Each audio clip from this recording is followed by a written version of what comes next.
স্বাগত। সঙ্গে রয়েছি আমি স্বর্ণালী। শুরুতেই যে খবরের দিকে আমরা নজর রাখবো, পাকিস্তানের ওপর আন্তর্জাতিক চাপ বাড়াচ্ছে ভারত। চাপ তৈরির কৌশল ভারতের। সাউথ ব্লকে তলব করা হলো কূটনীতিবিদদের। 12 দেশের কূটনীতিকদের তলব করলো ভারত। ব্রিটেন, ইসরায়েল সহ 12টি দেশের কূটনীতিবিদদের তলব করা হলো।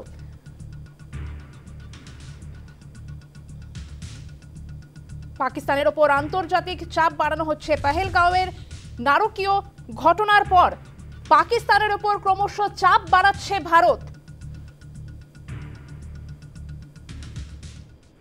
সাউথ ব্লকে তলব করা হলো কূটনীতিবিদদের।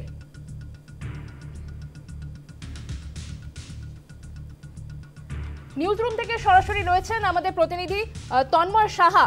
তন্ময়, এই মুহূর্তে যে খবর আসছে আমরা জানতে পারছি, পেহেলগাঁওয়ের জঙ্গি হামলার পর পাকিস্তানের ওপর ক্রমশ চাপ বাড়াচ্ছে সাউথ ব্লক। ইতিমধ্যেই 12টি দেশের কূটনীতিবিদদের তলব করা হয়েছে। বিস্তারিত জানবো এই প্রসঙ্গে। যে সমস্ত দেশ, বিশ্বের প্রায় সবকটি বড় দেশ, প্রথম দেশ, তারা কিন্তু এই যে জঙ্গি হানার ঘটনা তার কিন্তু তীব্র নিন্দা করেছিলেন। আমেরিকা, ব্রিটেন, ইতালি থেকে শুরু করে প্রত্যেক দেশের রাষ্ট্রপ্রধান একদম কড়া ভাষায় নিন্দা জানিয়েছিলেন।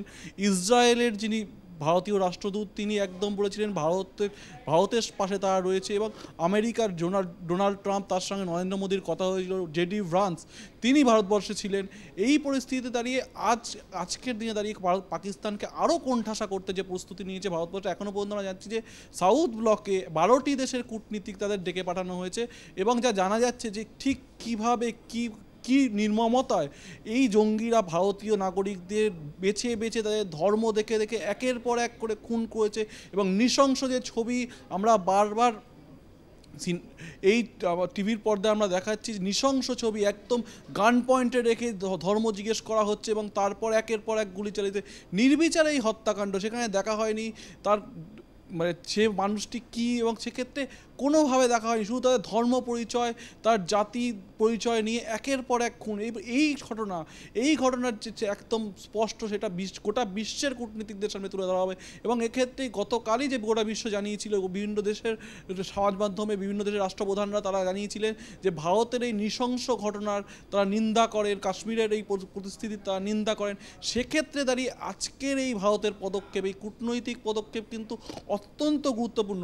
এবং ইতিমধ্যে যেটা জানা যাচ্ছে, অমিত শাহ এবং জয়শঙ্কর বিদেশমন্ত্রী এবং স্বরাষ্ট্রমন্ত্রী তারা কিন্তু দ্রৌপদী মুর্মুর সঙ্গে দেখা করতে গিয়েছেন।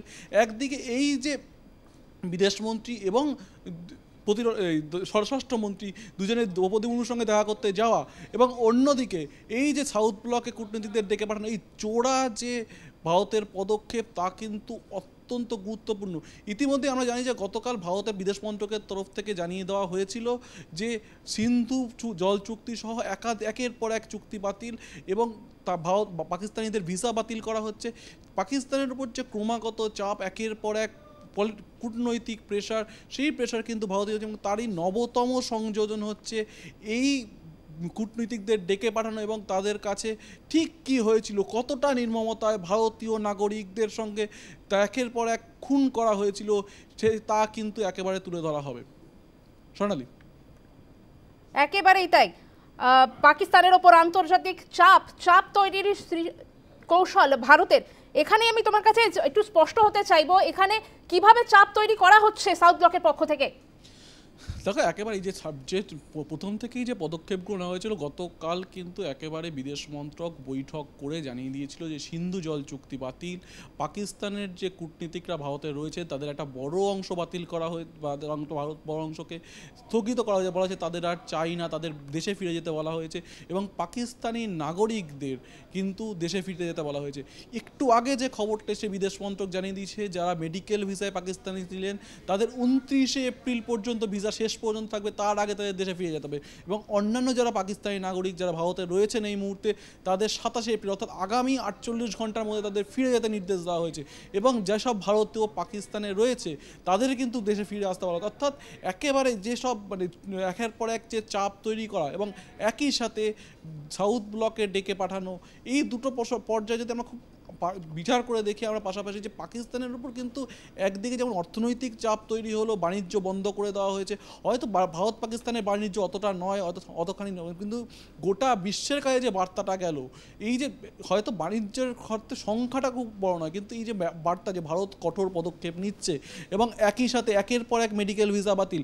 আমরা জানি পাকিস্তানের এই মুহূর্তে পরিস্থিতি চরম অর্থনৈতিক সংকটে ভুগছে পাকিস্তান, এবং মেডিকেলের ক্ষেত্রে আমরা যেমন বাংলাদেশের ক্ষেত্রে দেখেছি, বাংলাদেশের মানুষরা মেডিকেলের ক্ষেত্রে ভারতের ওপর নির্ভরশীল, কিন্তু পাকিস্তানের একটা বড় অংশ মানুষ তারা কিন্তু স্বাস্থ্যের ক্ষেত্রে ভারতের ওপর নির্ভরশীল, এবং এই পর্যায়ে দাঁড়িয়ে কিন্তু একের পর এক এই যে মেডিকেল ভিসা বাতিল করলো তা কিন্তু পাকিস্তানের উপর একটা বড় প্রভাব ফেলবে।